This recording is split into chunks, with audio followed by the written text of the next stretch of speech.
하나님 아버지 주님의 은혜와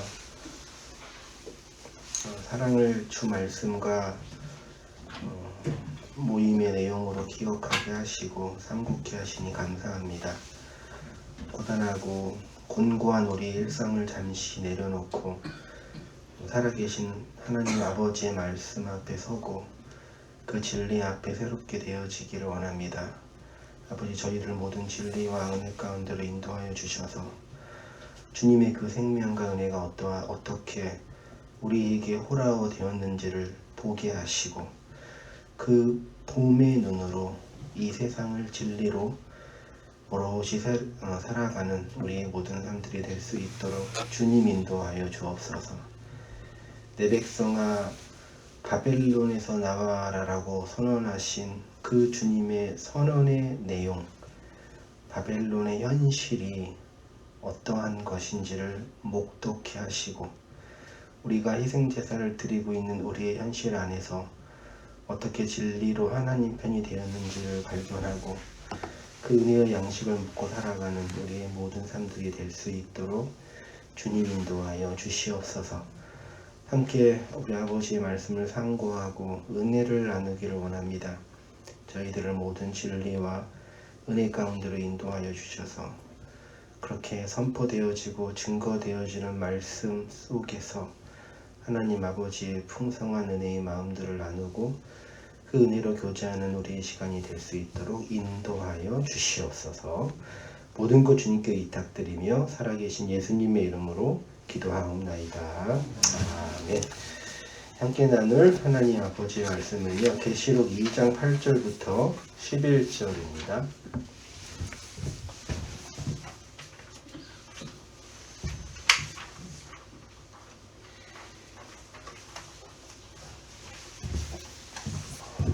오늘은 8절 상반절만 볼 건데요. 우리 허모나 교회 들어갈 차례니까요. 제가 공독해 드릴 테니까 눈으로 따라와 보세요. 허모나 교회의 사자에게 편지하라. 처음이며 마지막이요 죽었다가 살아나신 이가 이르시되 내가 내 환난과 궁핍을 알거니와 실상은 부요한 자니라. 자칭 유대인이라 하는 자들의 비방도 알거니와 실상은 유대인이 아니요 사탄의 회당이라. 너희는 장차 받을 고난을 두려워하지 말라. 볼지어다 마귀가 장차 너희 가운데서 몇 사람을 오게 던져 시험을 받게 하리니 너희가 10일 동안 환난을 받으리라. 내가 죽도록 충성하라. 그리하면 생명의 관을 내게 주리라. 귀 있는 자는 성령이 교회들에게 하시는 말씀을 들을지어다. 이기는 자는 둘째 사망의 해를 받지 아니하리라. 아멘. 오늘은 요한계시록 7번째 시간으로요, 바벨론 옛성전에서 나와 진리로 살아가는 교회라는 제목으로 말씀 상고할게요. 뒤에 말씀 잘 들리죠? 네, 소리 좀. 마스크가 좋아가지고. 서모나 교회의 사자에게 편지하라를 원문으로 보면은요, 앞에 카이라는 접속사가 있고요. 그 다음에 뒤에 호 안겔로스는 아시죠? 그 다음에 호엔 시므르나예요. 서모나 교회죠. 서모나 교회는 아니고 서모나 안에 있는 호 자들에게 어떤 자들 에클레시아 교회들 단수죠. 교회에게 서모나 안에 있는 교회에게 그라포는 편지라고도 표현해도 문제는 없지만 근본적인 뜻은 기록하다, 쓰다, 기록하다, 쓰다. 그러니까 서모나 교회 안에 있는 자들에게 기록하라. 좀 이게 앞뒤가 안 맞을 수도 있겠죠. 그러니까 우리가 단순히 요한계시록을 서신서라고 한다면 편지를 이렇게 보내는 거니까 자, 서모나 있는 교회에게 편지를 보내라라고 번역할 수 있는데 내용을 좀 더 깊이 보면은 서모나 교회에게 단수 그라포 기록하라. 좀 더 말하면 새기라. 그런 뜻이죠. 편지하라. 그러니까 편지는 어떤 객관적인 정보를 전달하는 거잖아요. 근데 기록하라는 건 뭐예요? 정보를 전달하는 게 아니라 어떤 실체에게 이렇게 쓰라는 얘기죠. 그러니까 쉽게 말하면 선문화 교회의 성도가 도화지가 되고 거기에 기록하라는 내용인 거죠. 이건 다르죠. 문서, 고대시대 문서 편지를 전달하는 거랑 그네들에게 하나님의 말씀을 기록하라는 거랑은 다르잖아요. 그걸 기억하셔야 됩니다. 흔히 선문화 교회의 사자하면 흔히들 선문화 교회 담임 목사 정도로도 많이들 이해하시는데 말도 안 되는 사고죠. 왜냐하면 초대교회는 지금처럼 담임 목사 제도가 아예 없었었고 상주하는 목사가 없었고 목사도 귀했고 회중 중심의 모임이었고 설교자는 가르치는 자는 돌아다니면서 순회 설교자 정도로 모였어요. 그 순회 선교자를 이제 말씀을 전하는 자리라고 했는데 신약 성경이 말하는 교회는 에클레시아, 이건 다 아니까 어렵지 않죠. 에클레시아가 뜻이 뭐예요? 에크, 어디로부터, 레시아, 불려진 자들, 이거는 다 알죠. 그럼 이제 한 걸음 더 나아가서 교회라는 것이 조직이나 공동체나 건물이 아니라 어디에서 불려진 자들이라고 한다면 질문해야 할 게 뭐예요? 그러면 교회는 그 어디가 어디예요? 세상이라고 하면 맞죠? 그 세상이 뭐예요?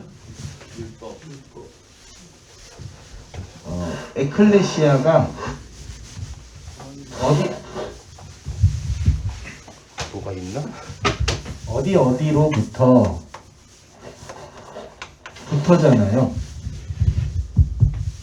여기 그 어디가 흔히 이제 세상이라고 하잖아요. 아까 율법이라고도 하고 세상을 헬라어로 코스모스라고 하죠. 그거는 그냥 우리가 말하는 눈에 보이는 세상이 아니라 하나님이 진리를 알라고 차소와 순서로 보내준 율법의 체계죠. 그렇죠? 그러면 이 율법의 체계를 하나님이 가장 먼저 교회 애들에게 보여준 것이 있죠. 이 세상의 에키스, 코스모스 세상을 그림처럼 볼 수 있는 에키스. 원래 코스모스가 우주니까 우주의 세상을 우리가 눈으로 그림처럼 볼 수 있는 그 에키스, 그게 뭐겠어요? 그게 누가 성전이라고 그랬어요? 역시 그게 성전인데 성막이 원래 이 율법을, 그래서 이 성전을 제일 먼저 하나님이 보여준 성전의 상징이 어떤 거겠어요? 그게 에덴 동산이잖아요. 간이라는 울타리로 이렇게 되어진 그곳이 하나님의 성전인데 그것이 두루두는 불칼과 화엄경으로 막히면서 그 성전이 창세기에서는 뭘로 이렇게 나타났어요? 그 사람들이 모여 있는 그곳이 이건 가려졌고 에덴 성전이 가려진 에덴 성전이 드러나서 보여진 사람들의 성전이 뭐예요? 제일 먼저 보여진 성전, 그게 소위 말해 가인의 성. 가인의 성이 확장돼서 무슨 성이 됐어요? 창세기 11장쯤에 바벨 성이 더 맞죠? 바벨 이게 성이 더 맞아요. 탑보다는. 이게 11장까지 있다가 12장부터 아브라함이 나오면서 아브라함과 이삭과 야곱과 요셉이 결국 어디에서 나오는 걸로 설명돼요? 애굽에서 나오는 걸로 설명되잖아요. 우르 애굽. 그렇죠. 그 애굽이 또 결국 또 이제 쭉 가면은 뭐가 돼요? 바벨론이 되죠. 그러면 제가 말씀드리고 싶은 거는 교회는 에클레시아, 세상으로부터 나온 곳이라고 한다면 그 세상은 단순히 우리가 여기서 먹고 지지고 싸우는 이 세상에서 이렇게 하는 그 물리적 세상이 아니라 그 본질은 하나님의 코스모스 율법을 담고 차소와 순서로 보여준 것이에요. 그게 이렇게 표현됐는데 그걸 한마디로 말하면 성전이라고 하는 거죠. 성막이라고 하는 거죠. 그래서 하나님이 우리에게 구원을 설명해 주실 때 어디에 들어가고 어디에 나오라 그래요?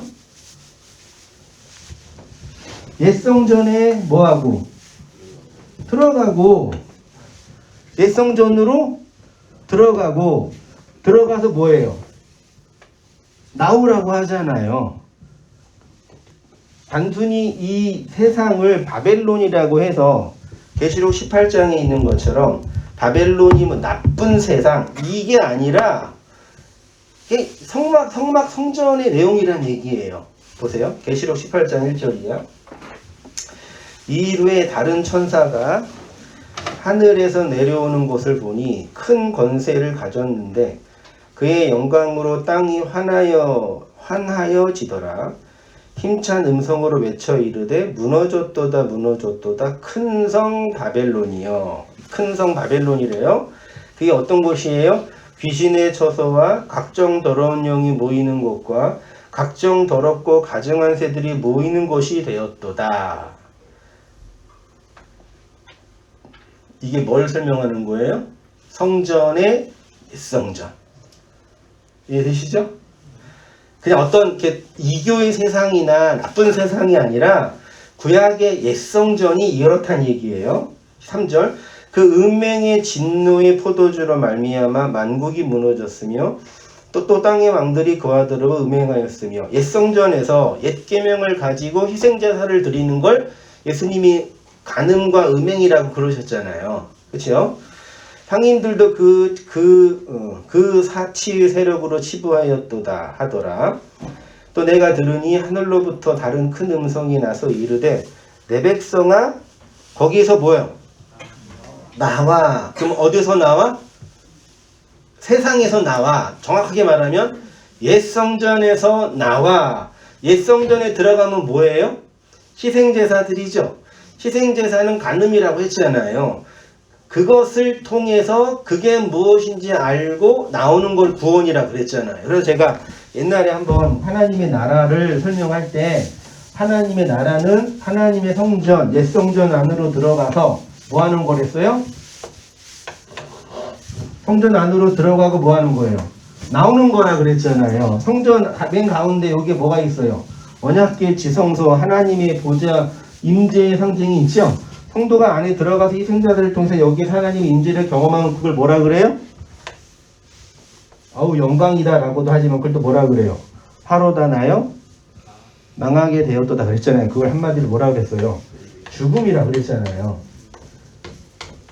그래서 하나님의 나라를 설명할 때 밖에서 들어가고 들어가서 나오는 걸로 했죠. 그게 이제 헬라어 전치사가 표현하는 거랬잖아요. 맨 밖에 있다가 안으로 들어가야 된다. 어디를 향해서 들어가야 된다라는 전치사가 뭐라 그랬어요? 뭐죠? 푸로스. 어디를 향해 들어가야 돼. 이건 원고에 안 썼어요. 네. 들어가. 향해 들어가. 향해 들어가면 어디 안에 있어요? 성전 안에 있죠. 그게 뭐예요? 에이스. 어디 안으로 들어가고 안으로 들어가서 안에 있으면 N. 안에서 나오는 걸 뭐라 그래요? 교회가 레시아 앞에 뭐가 붙어요? 에크가 붙잖아요. 안에서 나와서 에크가 되면 열매가 되는 에피가 되고 에피가 되는 게 그리스도를 통해 통해 되는 거라고 했었잖아요. 뭘 말씀드리고 싶냐면 안에서 들어가서 나오는 것 여기로부터 나오는 것 그게 에클레시아 교회예요. 그러니까 교회는 1차적으로 이 세상에 담임 목사나 인간이 모여서 있는 어떤 조직이나 집단, 건물도 아닌 건 당연한 거고 그 교회는 그러면 이 세상, 악한 세상으로부터 구별되어 나오는 그것도 아닌 거죠. 이 악한 세상과 나는 달라요? 이 세상과 우리가 달라요? 이거는 정말 그 왜곡된 율법주의라 그럴까요? 인간의 본질이 뭔지 모르는 거예요.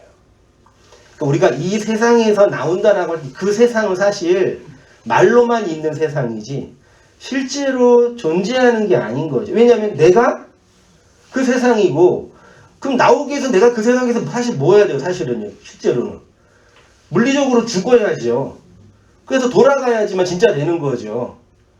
그러니까 그거는 정말 육체가 죽을 때뿐이 안 되는 거고, 성경이 말하는 내 백성아 거기에서 나와라는 얘기는 이 악한 세상에서, 하나님을 믿지 않는 이 악한 세상에서 구별돼서 나와라. 그 어디로 가요? 그게? 어차피 그 세상이 그 세상인데요. 그러니까 말로는 맞는데 실제로는 나왔다고 하면서 자기가 나왔는지 안 나왔는지 알아 몰라요. 아니 율법적인 교회 이런 걸 보면서 이제 우리 희생제사를 드리고 인간의 욕망을 쌓고 그렇게 가치를 챙기면서 사는 그런 율법적인 교회에는 다녀야 돼요? 나와야 돼요? 나와야 된다고 하잖아요. 그래서 어떤 분이 이렇게 하다가 나왔다고 해요. 그 나왔으면 또 어디로 들어가는 거예요? 똑같은 데 들어가는 거라니까요. 이 세상에서 사람들이 모여있는 그곳이 조금 형식적으로 율법적이고 형식적으로 좀 더 개방적인 차이는 있을 뿐이지 실제로는 이 코스모스의 세상인 거죠. 나온다는 얘기는 정확하게 말하면 옛 성전, 희생제사로 자기를 정당화하고 우상의 제물을 바치는 그걸로 나를 의롭게 하는 그곳에서 뭐 하는 거라고요? 나오는 거예요. 나의 옛 성전. 정확하게. 그거 이제 흔히 제가 표현할 때 나의 옛자 등등으로도 표현했는데 거기에서 나오는 거지 무슨 바벨론의 세상, 무너진 세상, 여기는 다 나쁜 세상이고 여기는 그냥 여기서 나오는 거야. 말은 맞는데 그거를 이제 잘못 적용하면 영세주의적인 적용이 될 수밖에 없는 거죠. 이 세상에서 나오지 마세요. 열심히 사시고 이 세상도 즐거워하시고 이 세상이 물리적으로 구분될 수 있는 게 아니라니까요.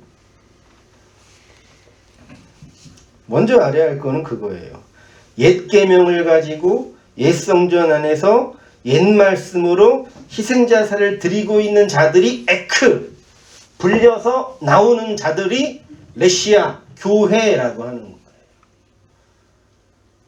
그 교회들이 그 불려진 말씀을 듣고 그리스도를 통해 이 옛 성전의 내용이 어떤지를 설명하고 나누어 주는 거예요. 그래서 그 산상수훈을 가면 하나님께서 당신의 백성에게 창세기부터 쭉 백성에게 뭐 하라 그래요?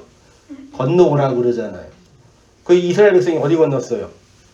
홍해를 건너고 히브리라는 단어 뜻이 뭐예요? 건너간 자들이라 하잖아요. 불교에서도 건너가면은 뭐 진리가 있다 그런 얘기도 있잖아요. 아제 바라아제. 그 누가 주연했더라? 아무튼 강수현. 그게 그 뜻이라는 걸 나중에 알았죠. 저도 TV만 보다가 건너가는 거잖아요. 그러니까 그 옛성전에서 희생자사를 바치고 있는 그 현실에서 나오는 것, 그게 진리로 살아가는 교회의 모습인 거죠. 할렐루야. 끝났습니다. 그러면 그 내용이 구체적으로 어떻게 설명되는지 본문을 통해서 확인해 보도록 할게요. 내 백성아 거기서 나오라 있죠. 그 얘기 했어요. 읽어볼게요. 성경에서 바벨론은 하나님의 진리를 거역하고 대적하는 사탄과 세상을 상징한대요. 그러면 하나님의 백성에게 그 바벨론은 구체적으로 어디겠습니까? 하나님이 이스라엘에게 나오려고 한 그곳, 건너가라고 한 그곳은 어디예요? 옛성전이에요. 미츠라임이라고도 했고 바벨론이라고도 했는데 결국은 옛성전이에요. 그래서 하나님이 당신의 백성에게 옛성전, 옛성막을 굳이 만들어서 보여준 거예요. 그곳의 특징은 귀신의 처소이고 더러운 영이 모이는 것이고 가증한 새들이 모이는 것으로 땅의 왕들, 땅의 상인들이 있는 곳이래요. 세상의 권력과 이 세상의 욕망을 끌어모으는 곳이랍니다. 이들은 어떤 영적인 다른 존재가 아니라 이 세상과 인과율, 이원론적인 세상에 살고 있는 모든 사람들을 의미하겠지요. 근데 그런 세상에 살고 있는 자들을 향해서 하나님이 내 백성아 거기에서 나와라. 그 뭐라 그래요? 그 세상의 비진리에 참여하지 말라. 근데 대부분의 교회들이라고 하는 자들이 교회들이라고 하면서 이 세상을 뭐 하려고 그래요? 변화시키려고 하고 좋은 세상 만들려고 하고 나름대로 노력하잖아요. 윤리적으로 더 타락한 자들이라고도 비난받으면서도 더 좋은 세상을 만들자고 노력하자고 하잖아요. 그런 노력이 단순히 윤리 도덕적인 행실이다라고 말하기 이전에 그 이유가 왜 그러겠어요? 제가 속해 있는 교단에서 신문이 매주 오는데 그 신문 그 제목에 제목이 뭐라고 되어 있었냐면 일면에 출산율이 0%인 한국을 향해 한국교회가 가져야 할 대안이 있는가? 그래서 한국교회가 출산율이 적은 이 대한민국을 위해 무엇인가 섬겨야 되지 않는가? 그래서 뭐 유아 교육이나 그런 것들을 잘 만들자라는 취지로 칼럼을 쓴 게 그 일면에 있더라고요. 그래서 참 슬픈 거죠. 이 세상의 근본, 옛 성전의 내용, 바벨론으로 불려진 그 옛 성전이 희생제사 드리는 그곳의 본질이 어떤 것인지 모르기 때문이에요. 고작해야 조금 다른 사람들한테 칭찬을 받을 만한 일, 신문 일면에 좀 기록할 만한 일 정도로 이 세상에서 일을 하는 것이라고 하는 거죠. 그게 여전히 이 세상의 즐거움에 참여하는 자들의 모습 중에 하나겠죠. 이 페이지입니다. 복음의 진리, 우리 아버지의 말씀은 바로 이렇게 인가율 율법적 선악구조 아래서 나와 하나님의 신적인 은혜 안으로 함몰되게 하죠. 그래서 교회 에클레시아는 하나님의 부름을 받아 옛 성전에서 나오는 자들이죠.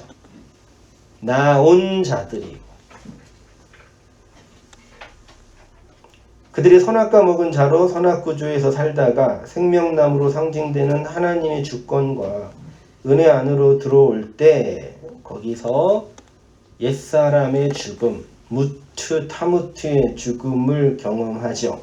그래서 그 교회를 또 한편으로는 성도의 뭐라 그래요?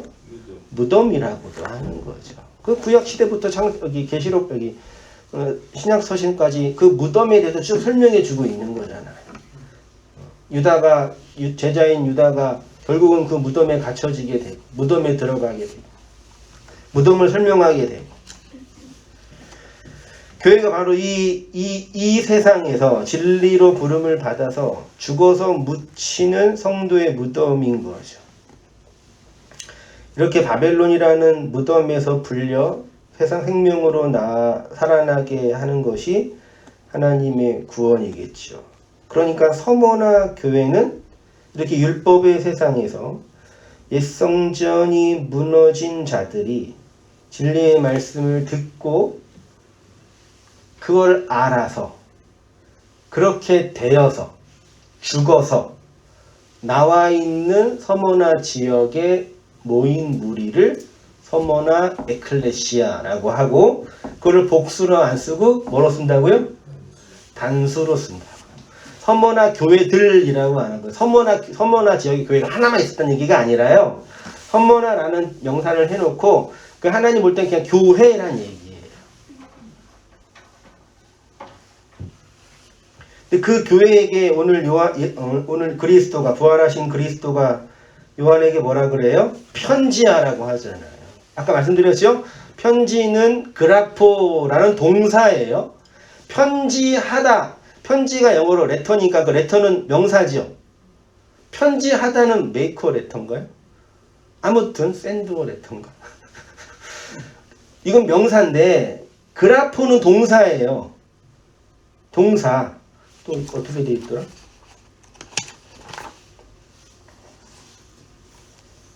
동사 과거 능동이에요. 그러니까 기록하라, 기록하게 하라, 기록하라예요. 서머나 교회에게 그라포 기록하라. 편지하라가 아니라. 그럼 교회는 하나님, 그 교회를 또 나중에 말씀 나누겠지만 교회는 하나님의 편지라고도 하죠. 너희는 그리스도의 편지라 그랬잖아요. 그때 그 편지랑은 또 달라요. 여기 그라포는 하나님의 말씀을 서머나 있는 에클레시아에게 기록하라. 그럼 뭘 기록하냐? 이 성전에서 부르심을 받아 죽고 살아난 그 현실을 뭐하라고요? 기록하라. 그러니까 교회에게는 제가 일전에 말씀드렸지만 이러한 하나님의 기록된 자, 바울은 그거를 스티그마라 그랬죠. 자기 인격과 존재 속에 인두처럼 찢어진 하나님의 스티그마, 그리스도의 스티그마가 있고 그게 그리스도의 편지들이라고도 하는 거죠. 그러니까 보세요. 우리가 그리스도인이 하나님의 말씀을 듣고 그 말씀을 잘 듣고 배워서 좋은 사람이 된다. 이렇게 될 수밖에 없는 이 번역이 되는 거죠. 근데 이거를 그 하나님의 교회, 서머나 교회에게 그라포 기록되라는 얘기는 내가 하나님의 말씀을 가지고 뭐 하고 먹고 이게 아니라 우리 인생 역사 안에 그 말씀이 뭐 하게 된다는 얘기예요? 기록되어진다는 얘기죠. 그걸 제가 일전에 한번 그 계시록이라 얘기하면서 그걸 이제 살아있는 말씀들, 걸어가는 말씀들이라고도 표현한 거고요. 이 문장은 결국 주님이 역사 속에 존재하는 모든 교회에게 당신의 말씀을 전할 때 그 모습이 어떻게 전달되는지를 설명하는 것이겠죠. 교회는 하나님의 말씀을 듣고 그 말씀이 마음에 새겨져서 그 말씀에 의해서 세상에게 낚여진 자들이겠죠. 그러니까 1차적으로 하나님의 말씀을 잘 들어서 그 말씀이 과연 그러하구나 깨닫고 배워서 도덕적인 어떤 성장과 지적인 성장이 없는 건 아니지만 그게 없는 건 아니지만 내가 이렇게 말씀을 들었으니까 이렇게 행동해야 되겠다. 이게 없는 건 아니지만 1차적으로는 그게 아니라 내가 그 말씀을 깨달아서 이렇게 하겠다. 이게 아니라 그 말씀에 의해 기록되어진 나로 장악당해요. 뭐예요? 그 말씀에 끌려가는 모양새라는 얘기죠. 그래서 주님이 요한에게도 젊어서는 네 마음대로 다녔지만 늙어서는 뭐 띄우고 띠띠우고 내가 원하지 않는 곳으로 간다. 그게 단순히 우리가 은혜를 받으면 내가 원하지 않는 곳으로 간다 얘기가 아니라 네가 생각하고 네가 의도했던 그것과 다른 방향의 누구에게 그 기록되어진 말씀의 계획에 끌려간다는 얘기죠. 쉽게 말하면 교회는 하나님의 말씀이 새겨진 자들이에요. 하나님의 말씀에 감화받은 자들, 하나님의 말씀에 도전받은 자들, 하나님의 말씀으로 무엇인가 해야 되겠다는 생각이 있는 자들 정도가 아니라요. 제가 이게 우리가 많이 힘든 게 이거죠. 가끔 이렇게 인터넷이나 이런 곳에서 진짜 그 설교 잘하는 탁월한 대형교회 목사님들 그런 분들 설교 우리가 저도 많이 듣고 이렇게 모니터링 할 때가 있거든요. 어쩔 수 없이 들을 때도 있고요. 근데 그분들 설교가 참 좋고 너무 아름답고 탁월해요. 제가 인간적으로 탁월하다라고 표현한 이유가 이거예요. 뭐예요? 말씀을 듣고 나면 다 어떤 생각을 해요? 내가 소위 말해서 결단을 하게 하고 그동안 내가 못했던 것들에 대해서 반성을 하게 되고 그리고 내가 이렇게 하면 이렇게 힘을 주시겠다는 하나님 말씀에 대한 인간적인 신뢰가 생기는 거죠. 그래서 항상 그 말씀 끝나고 나면은 결단의 기도, 결단의 찬양을 드리면서 내가 더 주님을 위해서 노력하겠다 이렇게 얘기하잖아요. 그거 자체가 제가 나쁘다 표현하기가 아니라 근본적인 차이가 이 지점에 있는 거죠. 그전엔 왜 그런 차이가 있는지를 저도 몰랐는데 그냥 나만 좀 이상한 놈이고 내가 결단력이 없는 거 그렇게 생각하기도 했었는데 찬찬히 알아가 보니까 인간을 보는, 교회를 보는 근본적인 관점이 다른 거죠. 그분들은 근본적으로 하나님의 말씀이 언제나 자신들 밖에 있어요. 언제나 그 말씀은 자신들 밖에 있기 때문에 자신들한테 감화를 주고 도전을 주고 격려를 주고 지지를 해주는 말씀이어야 돼요. 복음 묵시 안에 있는 성도는 하나님의 말씀이 밖에서 자기 안에 들어와 자기를 장악하여 새겨진 말씀의 내용이 있다라는 얘기. 그래서 복음 안에 있는 성도들은 뭘 추적하고 뭘 목도해야 되냐면 내 인생과 삶 속, 언어 속에서 그 새겨진 말씀이 어떻게 흘러나오고 나갔는지를 하나하나 추적하고 배우며 그 나누는 거예요. 좀 모르면 배우기도 하고. 다시 오셔서. 인도로 살을 지지면 영원히 새겨지는 것처럼 진리의 말씀이 그렇게 우리 마음과 영혼에 새겨지게 되죠. 주님의 말씀은 편지로 전달되는 것이지만 그 편지는 마음과 영혼 깊이 새겨지는 살아있는 글인 거죠. 그래서 그 말씀이 옛 언약, 옛 성전에서는 무슨 판으로? 돌판으로 주어졌고 새 성전, 옛 성전에서 나온 새 성전, 성전 자체가 된 성도에게는 그 말씀이 돌판이 아니라 마음판이라고 표현하는 거죠. 돌판은 깨지고 마음판은 세워진 게 구약의 역사인 거잖아요. 돌판은 심판으로 사람이 죽고 마음판은 구원으로 사람이 살아나는 거잖아요. 돌판은 옛 성전에서 희생제사를 드리라는 문자적인 말씀이고 마음판은 새 성전에서 부활, 아나스타시스, 거듭난 자로 새겨진 말씀들로 걸어가라 라는 말씀인 거죠. 왜 구약에 하나님께서 에녹에게 이는 나와 뭐 하는 자라 그랬어요? 동행하는 자라 그랬잖아요. 그 동행이 걸어가다. 그러니까 하나님과 함께 걸어가다 동행으로 번역을 했는데 직역을 하면 하나님으로 뭐 한다? 걸어가는 자들이라고 하는 거죠. 출애굽기 24장 12절에는 하나님이 율법과 계명을 돌판에 기록했고요. 32장 15절 이하는 다 아시는 말씀이니까 다 읽지는 않고 몇 개만 좀 추스려서 보도록 할게요. 3페이지로 가셔서 쭉 눈으로 보시고 송아지를 만들고 우상숭배를 하게 했고 그래서 하나님이 모세가 화가 나가지고 방제하게 했네요. 조롱거리가 됐다고도 하고 쭉 내려오셔 26절에 보이시죠? 이에 모세가 진 문에 서서 이르되 누구든지 뭐래요? 여호와의 편이면 이 편이 뭐죠? 이 편, 내 편, 저쪽 이쪽이잖아요. 여호와 쪽이면 이해되시죠?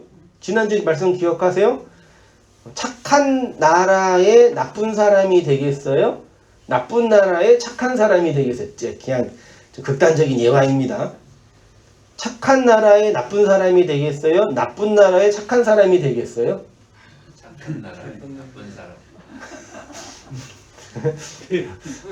우리는 언제나 나쁜 사람으로 폭로되는 거고 그 폭로되는 현실은 내가 나쁜 사람이 되기 위해서는 착한 사람들이 많아야 되잖아요. 슬프다. 맞잖아요. 이게 잘 기억해야 되다니까요. 근데 우리는 다 다른 사람이 나쁜 사람이라고 그러고 나만 착한 사람이 되면 된다고 얘기하는 거죠. 그러니까 누군가 반드시 나쁜 사람이 되어야 돼요. 근데 복음은 착한 나라의 나쁜 사람으로 들통나는 거예요. 근데 이스라엘 백성은 지금 이 금송아지를 만들고 금고리를 녹여서 만든 금송아지를 통해서 자기네가 지금 어디에 있다고 증명된 거예요?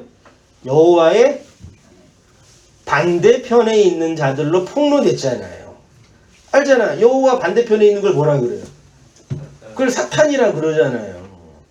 우상이 딱 세워지고 그러니까 하나님이 딱 세워졌는데 그 하나님은 자신들이 만든 금송아지 하나님이었는데 그게 딱 세워지고 돌판이 떨어지니까 자기네가 어떤 자를 폭로돼요? 하나님 반대편에 있는 자들로요. 그러니까 착하지 못한 사람, 율법적으로 윤리적으로 문제가 많은 사람이 폭로된 게 아니라 편이 나누어진 거란 말이에요. 하나님 반대편에 있는 자들. 그러니까 사탄. 우리 하나님 우리를 옛성전에 집어넣으신 이유는 바로 이렇게 네가 하나님 어느 편에? 반대편에 있는 사탄인 거잖아. 아니 욥기도 결국 그 얘기잖아요. 하나님이 의로운 자라고 하나님이 당신의 상으로 이렇게 만들어줬죠. 의로운 자라고. 근데 역사를 쭉 지키고 나니까 너는 지금 내 어디에 있어? 반대편에 있는 사탄인 거잖아. 그 얘기를 한 거잖아요. 그래서 이제 모세가 레위 그 자손에게 여호와 반대편에 있는 자들한테 뭘 던져서 칼을 던져서 사람을 다 죽이라 그랬죠. 죽인 자가 몇 명이요? 3,000명인 거죠. 3,001명과 3,002명일 수도 있지 않았을까요? 3,000명쯤 되더라. 3,000명 가량이라고 되어 있는 한글로는 가량으로 썼네요. 제가 이건 원문으로 확인 안 해서 정확히 모르겠는데 굳이 성경이 3,000이라고 표현하고 있는 이유는 뭐와 연결되어 있기 때문에 사도행전 2장에서 성령 받은 초대교회 성도들이 거듭난 제자의 수가 몇 명이라고 그랬어요? 3,000이라고 그랬죠. 그거를 대표해서 옛성전과 새성전, 옛언약과 새언약, 옛말씀과 새말씀을 의도적으로 설명해 주면서 죽고 살아나는 구원을 내용으로 하고 있기 때문인 거죠.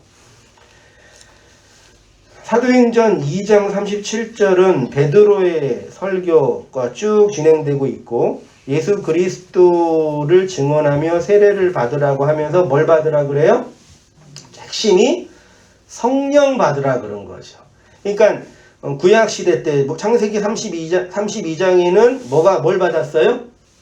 이스라엘 백성이 말하자면은 출애굽기의 세례가 아니라 돌판을 받았잖아요. 돌판을 받아서 돌판 때문에 심판받은 거잖아요. 근데 사도행전 2장에서는 뭘 받아요? 성령, 영을 받았잖아요. 의문의 말이 아니라 영의 말을 받았잖아요. 그걸 받으니까 이제 40절에 쭉쭉 얘기하다가 40절 보세요. 또 여러 말로 확증하여 권하여 이르되 너희가 이 패역한 세대에서 구원을 받으라 하니 41절 그 말을 받은 사람들이 세례는 뭐예요? 그 단순히 죽음인데 땅에서 보면은 물이 뭐 하는 거예요? 내가 물속으로 갈라져서 찢어서 들어가 거기에서 죽고 나오는 거잖아요. 그러니까 물, 진리, 말씀이 찢어져 거기에서 죽고 생명이 되어 하늘로 나오는 것. 그게 안노이고라 그랬잖아요. 예수님께서 세례를 받으실 때 들어가서 나오니까 하늘이 뭐하며 찢어지며 안노이고 열리며 성령이 뭐처럼 비둘기 성령 영이 임한 거잖아요. 그러니까 똑같은 이야기라니까요. 세례가 그 이야기 하는 거예요. 단순히 우리 옛자가 죽는다라는 정도가 아니라 그 죽음은 구약에도 있었으니까 죽고 살아나 하늘이 열려서 생명 영을 받는 그 내용을 얘기하는 거죠. 그 세례를 받았는데 그날의 신도의 수 있죠. 신도의 수. 신도가 헬라어로 뭐로 되어 있어요? 푸슈케. 푸슈케는 생명. 사람들의 명수. 그 생명 있죠. 명수의 명. 사람들의 살아난 수가 3,000이나. 이나가 뭘로 되어 있어요? 전치사인데요. 3,000이나. 호세아라는 단어인데 거의 뭐뭐와 갇혀이고요. 더하다는 이게 프로스 티데미예요. 아까 프로스 기억나시죠? 어디를 향해서 티데미는 뭐예요? 세우다 나타내다잖아요. 보세요. 그러니까 살아난 자의 수가 3,000으로 향하여 세워지더라. 이거 그러니까 3,000으로 완성되어 세워졌다. 라는 얘기는 전제는 뭐예요? 그 전에 3,000이 구멍 났잖아요. 구약에서. 그 구멍 난 그 수가 이제 세워졌더라. 그 얘기인 거죠. 그리고 이제 그들이 사도의 가르침을 받아 서로 교제하고 떡을 떼며 오로지 기도하기를 힘쓴다. 라고 하는 거죠. 그러니까 이거는 3,000명이 회개했다. 그 명 자체 그만큼 사도 바울의 설교가 아주 그냥 탁월했고, 사도 베드로의 설교가 아주 탁월했고, 초대교회 성령의 역사가 강력했기 때문에 3천이나 회개했다 이 얘기가 아니라 옛 언약의 그 내용이 새 언약으로 이렇게 완성되어 3천이 세워졌다 라는 얘기죠. 그거는 결국 어디 안에서 일어나는 이야기예요? 우리 각자 안에, 교회로 불려진 자들 안에, 옛성전 안에서 죽은 자들이 살아난 우리 교회 안에서 나타나는 현실인 거를 이거 보면서, 말씀을 나누면서, 말씀을 들으면서 자각하는 거죠. 그렇게 3천으로 세워진 자들을 초대교회 서신서에서는 뭐라 그랬냐면은 새 언약의 일꾼 혹은 그리스도의 편지 등등으로 표현을 했던 거죠. 그래서 구약에서 하나님의 말씀이 돌판으로 떨어지니까 심판을 받아 3,000명이 죽었는데 깨어진 돌판이 성도 안으로 들어가니까 죽은 자들이 깨어진 돌판 때문에 살아나 3,000명이 구원받아 세례를 받게 되었지요. 이것이 옛 언약과 새 언약으로 설명되는 복음의 내용이고 구속의 과정입니다. 고린도서 3장 1절이야. 자, 우리가 다시 자천하기를 시작하겠느냐? 우리가 어찌 어떤 사람처럼 추천서를 너희에게 붙이나 혹은 너희에게 받거나 할 필요가 있느냐? 너희는 우리의 편지라. 이 편지가 뭐라고요? 에피스톨레예요. 에피스톨레는 편지를 보내다, 서한을 보내다 라는 단어인데 에피와 스톨레의 합성어예요. 에피는 전치사 어디로부터 어디 위에 란 뜻이고 스텔로는 뭐예요? 배열하다, 보내다, 두다. 그럼 뭐예요? 편지, 여기서 에피스톨레는 그냥 레터가 아니라 무엇인가 차서와 순서로 이 세상에 보내어지는 것. 그게 편지라고 설명된 거예요. 기록되어진 말씀, 새겨진 말씀들이 이 세상을 향해서 차서와 순서로 정렬되어 하나님의 것을 설명하여 보내어진 자들, 이 교회인 거죠. 그러니까 이 말씀을 보면서 너희는 그리스도의 편지다. 그러니까 여러분은 어떻게 살아야 돼요? 편지답게 여러분의 어떤 행동 하나하나로 사람들이 그리스도와 하나님을 판단하니까 좋은 글로 여러 사람들한테 보여줘야 되지요. 이렇게 말하면 말도 안 되는 거예요.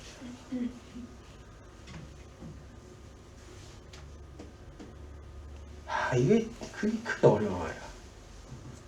내가 착한 사람, 훌륭한 사람, 더 좋은 사람이 돼서 나 때문에 더 많은 사람들이 세상에 선한 영향력을 미쳤으면 좋겠다 라는 그런 선한 마음이 제 안에는 없지요.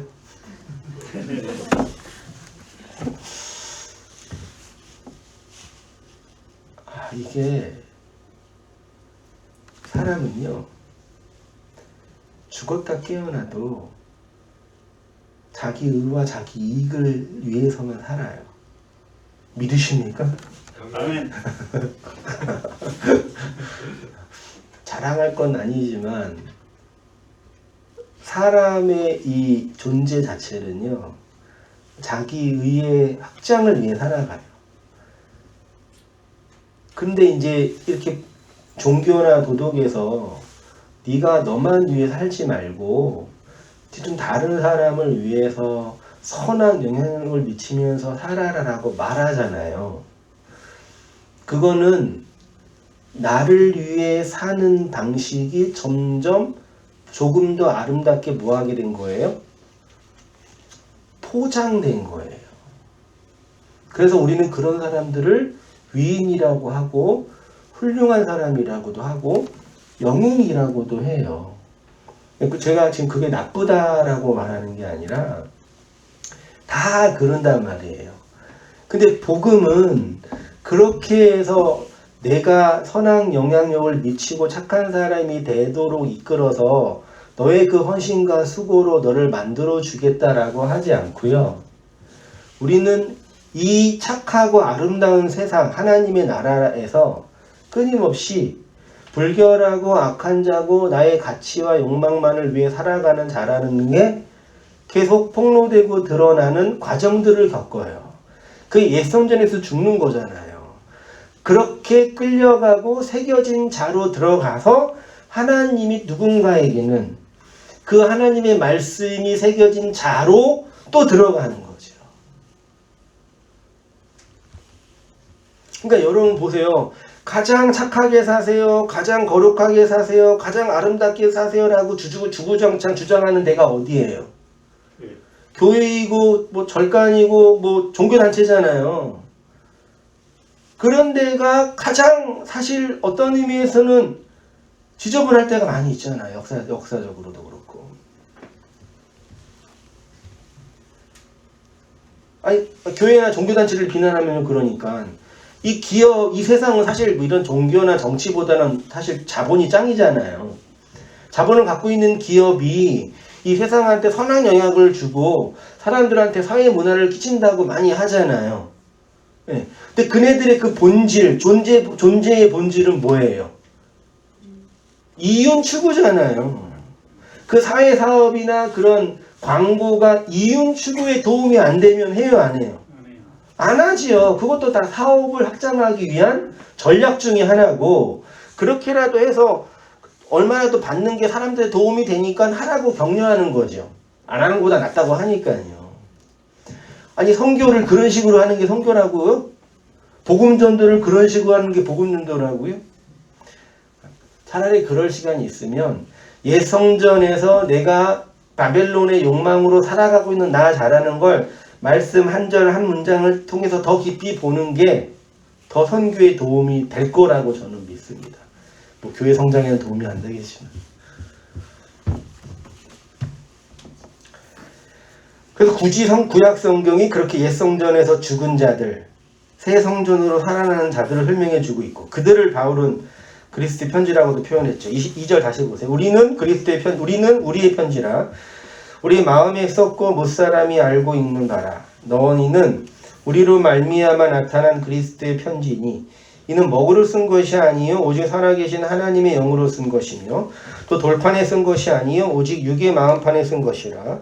우리가 그리스도로 말미암아 하나님을 향하여 이 같은 확신이 있었으니 우리가 무슨 일이든지 우리에게서 난 것 같이 스스로 만족할 것이 아니니 우리의 만족은 오직 하나님으로부터 나누니라. 그가 또한 우리를 새 언약의 일꾼 되기를 만족하게 하셨으니 율법 조문으로 하지 아니하고, 새 언약의 일꾼은 뭘로요? 율법 조문이 아니라 뭐래요? 영으로 한대요. 영은 살리는 것이라고 하죠. 7절 돌에 서서 새긴 죽게 하는 율법 조문의 직분도 영광이 있어 이스라엘 자손들은 모세의 얼굴에 없어질 영광 때문에 그 얼굴을 주목하지 못하였거든 하물며 영의 직분은 더욱 영광이 있지 아니하겠느냐. 정죄의 직분도 영광이 있은즉 의의 직분은 영광이 더욱 넘치리라. 교회는 이렇게 하나님의 말씀이 새겨진 그라포된 자지요. 이렇게 말씀이 마음에 새겨진 자들을 계시록에서는 생명책에 농명된 자, 계시록 13장, 17장, 20장, 21장에 13장에는 농명으로 되어 있고 20장에는 기록으로 되어 있죠. 이게 다 헬라어로 뭐라고요? 이게 다 그라포예요. 의도적으로 요한이 기록되어진 자들이라고 하는 거죠. 생명책이 뭐예요? 성경이 생명책이에요? 여기에서 생명책에 기록되지 못한 자. 아니, 성경에 내가 기록이 되어 있어요? 성경이 나의 구원을, 나를 설명하는 내용이 아니라면 성경을 통해 기록된 나를 본다면 생명체. 그게 생명책인 거죠. 그러니까 우리의 이름이 뭐 생명책에 기록되어 있다는 말도 안 되는 얘기고요. 어떻게 만약에 써 있으면은 뭐 한자로 써 있어야 돼, 한글로 써 있어야 돼, 히브리어로 써 있어야 돼, 라틴어로 써 있어야 돼. 살아있는 말씀들로 살아가는 거죠. 그러니까 다시 말해서 여러분이 내가 옛 성전에서 죽고 영으로 살아난 자들로 새겨진 말씀들이 된다면, 그 말씀들이라면 얘기하는 거예요. 그게 아니라면 심판을 받는다, 불못에 던져진다 이렇게 표현하는 거죠. 그렇죠. 그게 불못인 거니까요. 생명과 상관이 없는 자들인 거니까요. 하나님의 나라와 상관이 없는 자들인 거니까요. 이 세상과 관련되어 있는 자들인 거니까요. 나머지 쭉 한번 눈으로 보시면 되고요. 자, 좀 오셔서 건너가는 자들이 있죠. 건너가는 자들. 이렇게 하나님의 말씀이 기록된 자가 되니까 하나님 반대편에서 넘어온 자가 되는 거죠. 자, 성경에서 하나님 반대편에 있는 자를 우리는 이미 사탄이라고 알고 있죠. 하나님 반대편에 있다라는 것은 하나님 편이 되기 위해서는 뭐 해야 된다고요? 건너가야 되는 거죠. 이 세상이 하나님을 대적한다는 것은 하나님 반대편에 있다는 얘기죠. 그게 옛 성전의 희생제사를 드리고 있는 그 희생제사의 본질인 거죠.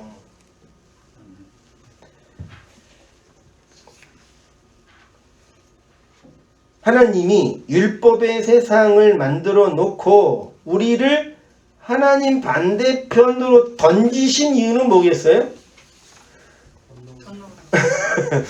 거기서 건너오란 얘기죠. 근데 건너오기 위해서는 뭐 해야 돼요? 소위 말해 옛 성전에서 죽어야 된다고 표현하는 거죠. 근데 죽는 거를 우리가 나 죽어야 되겠다라고 죽는 게 아니라 누가 죽여주는 거예요? 하나님이 구체적으로 말씀이라는 진리의 체계를 통해서 죽여주시는 거예요. 그러니까 내가 죽어야 되겠다 어떻게 하면 이게 아니라 그 밖에서 선포되는 내 안으로 들어오는 그 말씀이 옛자의 나를 죽여가는 내용이 신앙생활인 거고 그거를 호라오 보라 얘기하는 거란 말이에요.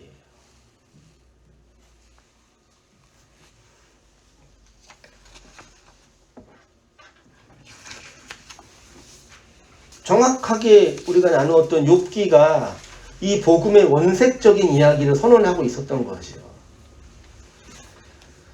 율법의 5페이지입니다. 율법의 세상이 곧 비진리의 세상이고 이 비진리란 율법의 내용 안에 머물러 있는 옛성전 자체인 거죠. 그러한 존재의 상태를 의미하는 거죠. 그러면 쉽게 말해서 이 코스모스의 세상을 내 유격적인 욕망, 겉으로 보이는 표상에만 매이게 되고 거기에만 머물러 있으면 그것이 비진리에 속한 자가 되는 거겠죠. 됐죠? 그럼 진리는 뭐겠어요? 진리는 이거다라고 말할 수 있어요?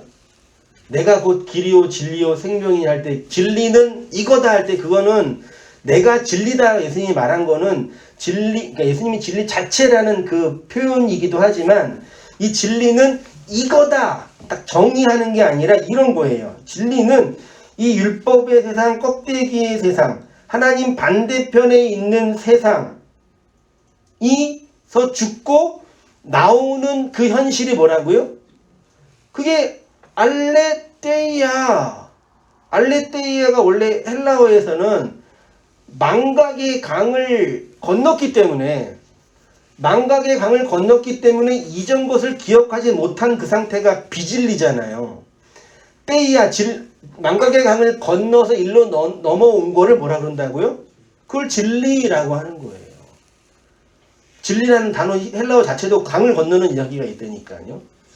내가 율법의 세상에서 던져진 자라는 걸 모른단 말이에요, 사람들이요. 왜? 망각됐기 때문에.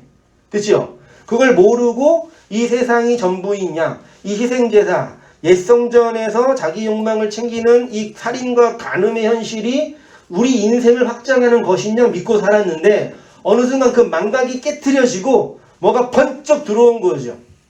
뭐예요? 건너와라, 귀신의 음성인가? 아, 여기가 아니구나. 건너가자. 참 이게 재미있는 게 여러분 뭐냐면요. 저도 그런 경험이 있었으니까요. 근데 이거를 이제 문학자들, 감독들이 이제 만들 때 한번 일전에 말씀드린 매트리스 같은 것도 기계가 다 만든 세상에서 기계가 건전지로 인간들을 활용하기 위해서 다 인큐베이터에 넣어놓고 다 꿈을 꾸게 만들잖아요. 꿈을 꿔야지 이게 호르몬이 나와가지고 화학 에너지가 나와서 전기가 발생하니까 그 기계가 인간을 행복하게 해야지만 자기네에게 이익이 되잖아요. 그 일루미네이션 환상 속에서 꿈만 꾸게 해야지 그 꿈 속에서 화학작용이 일어나가지고 에너지가 나오니까 기계는 인간들을 계속 뭐 해야 돼요? 자극하고 행복하게 만들어줘야 되는 거예요. 그 매트리스 세계는 그런 세상인 거예요. 근데 거기에서 그 기계의 프로그래밍대로 움직이지 않는 독특한 인간들이 나오는 거예요. 꿈꾸는 세상에 즐거워하고 있는데 가끔 이게 오류가 일어나. 삐리삐리 하면서 이거 이상하다? 이거 가짜? 하다가 콱 깨는 거예요. 자기의 현실은 기계의 부속품이라는 거죠. 그런 부류의 사람들이 한두 명 항상 있대요. 또 하나가 그 크리스토퍼 놀란이 아니라 마이클 베이 맨날 터트리는 감독 있잖아요. 그 아일랜드인가? 거기도 아일랜드도 부자들의 그 생체를 위해서 클론을 만들었잖아요. 클론을 한 15 정도의 수준으로 만들었는데 그 클론은 자기가 클론인지도 모르죠. 세뇌된 채로 살고 있는데 어느 순간 한 명이 여기가 좀 이상한 세상이야 라고 도전을 받는 거예요. 그게 망각의 강이 지나가는 거라니까요. 그렇게 망각의 강을 지나지 않는 자들은요, 어떤 얘기를 해도 야 깨! 여기는 가짜야. 매트리스라니까. 네가 지금 보고 있는 이 즐거움, 이 모든 세상은 화학작용에 불과한 거야. 실제로 그렇죠. 우리가 느끼는 오감 모두 다 뭐예요? 화학작용에 의해서 느껴지는 행복인 거잖아요. 그걸 깨닫고 경험한 사람이 나와서 여기가 아닌 것을 알고 건너가는 싸움들을 하는 거 이제 옛날에 이제 그 작가들이나 감독들이 표현한 거잖아요. 복음도 비슷한 것 같아요. 하나님이 언젠가 누군가에게, 우리 각자에게 치시는 거죠. 일어나라. 여기는 허상이라. 눈에 보이는 거 가짜라고. 일로 건너와야 된다. 그래서 구약에서 창세기부터 계시록까지 하나님의 백성을 다 이렇게 뭐 시키는 거예요? 구원시키는 건데 내용은 뭐예요? 건너오게 하는 거예요. 출애굽시키고 히브리의 뜻 자체도 건너간 자들이고 그 건너간 히브리, 이스라엘, 야곱이 뭐예요? 어떻게 건넜어요? 분이엘 아침에서 천사를 만나고 다리를 저었죠. 다리를 젓는 자들. 건너가서 나의 다리와 나의 힘으로 살 수 없는 하나님에 의해서 쩔뚝 걸린 자들에게. 그래서 복음서에는 다리를 저는 자들에게 뭐가 선포된다 그래요? 복음이 선포된다 그랬잖아요. 그때 율법적 선악구조로 나를 규정하고 나를 설명하고 나를 정당화하는 그 율법에 나가 죽을 때 다리가 부러질 때 그 지옥에서 나오는 거죠. 지옥에서 나온다는 얘기는 여기가 지옥이라는 걸 아는 거죠. 그래서 지옥인 거죠. 지옥에서 나왔으니까 좋은 곳 갔는 데가 아니라요. 한번 생각해 보세요. 다 잠자고 즐겁게 꿈꾸고 있는데 눈 뜨고 이건 가짜라고 자각하는 게 나오는 건데 그걸 천국이라 그런다고요. 하나님이 나라라 그러고요. 이해되시죠? 여기가 지옥인 거를 현실을 알았어요. 여기가 지옥인지 현실을 모르면 그곳은 어디예요? 천국이죠. 인간이 오감하는 세상으로서 천국이잖아요. 근데 거기가 지옥인지를 알며 나오면은 천국인데 실제로는 지옥이 되는 거죠.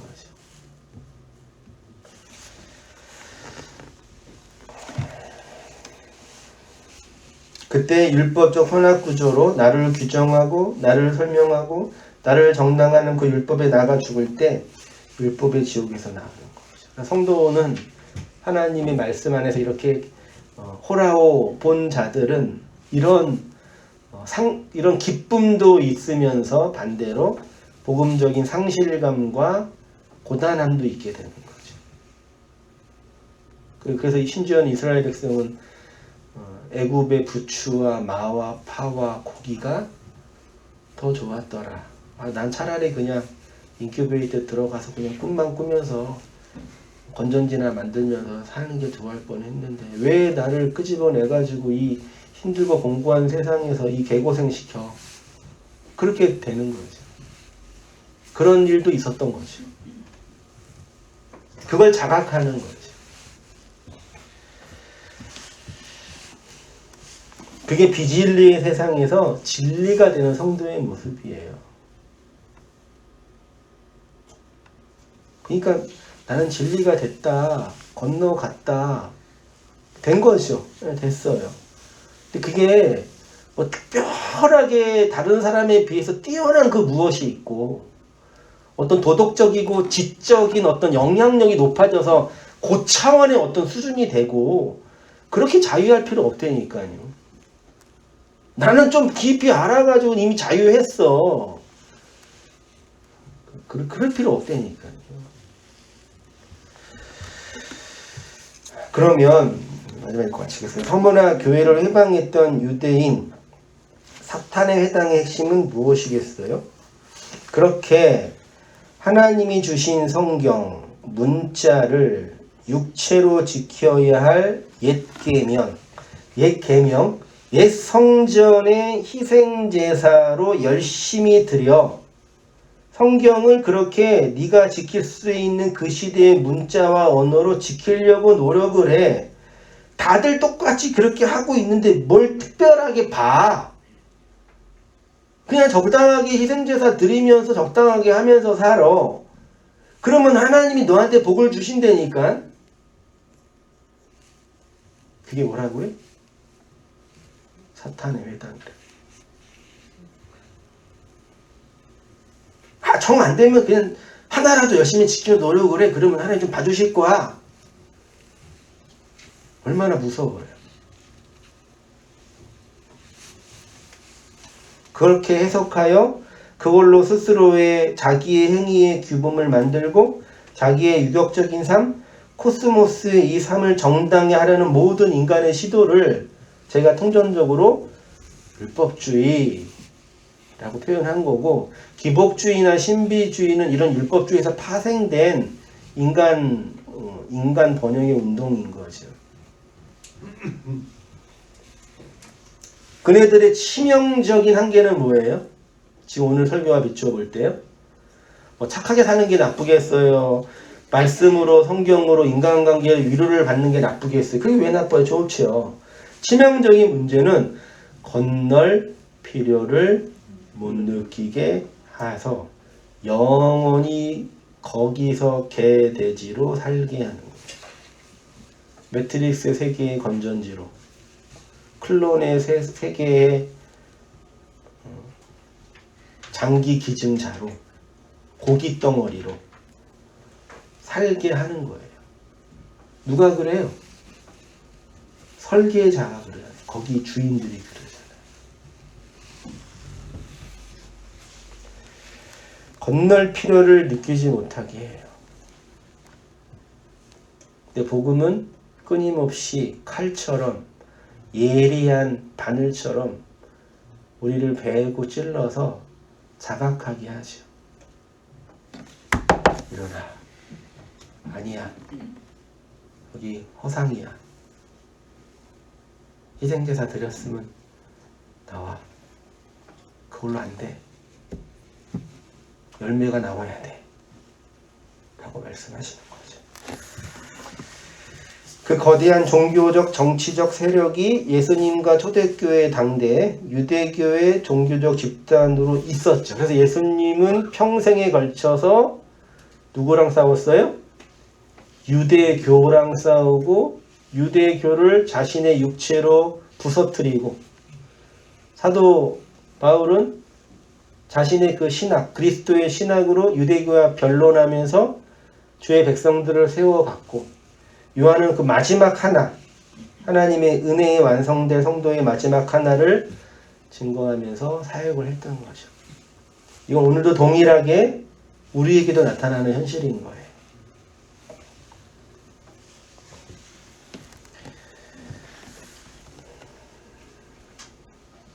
마지막 읽고 정리할게요. 그래서 예수님은 그 유대교를 십자가로 은혜로 완전히 부수고, 바울은 은혜의 신학으로 유대교와 싸우고, 요한은 그리스도가 완성한 마지막 하나의 사랑으로 그 은혜를 교회 안에서 완성한 겁니다. 이 복음의 은혜 안에서 살아가시는, 인내하시는, 승리하시는 성도님 되시기를 축원드립니다. 기도하겠습니다.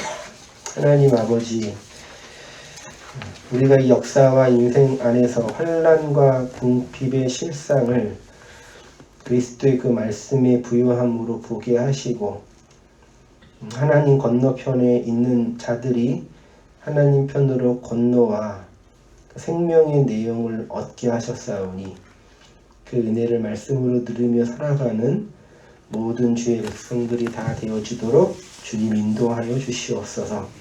옛 성전의 희생제사와 자기 가치와 의를 따라 살아가는 우리 인생들에게 하나님이 말씀하시고 깨우쳐 주시고 깨어나게 하시고 불러주셔서 옛 성전에서 나오게 하셨사오니, 이 세상의 실체를 보게 하셔서 그거를 진리로 말하고 새겨진 자로 살아가서 그리스도의 편지들로, 그리스도의 증언들로 오롯이 세워져 가는 우리의 모든 삶이 다 되어질 수 있도록 주님 인도하여 주시옵소서. 이제는 우리 주 예수 그리스도의 은혜와 하나님 아버지의 크신 사랑과 성령의 교통하심이 우리 사랑하는 모든 성도님들의 삶 속에 지금부터 영원까지 함께 있을지어다. 아멘.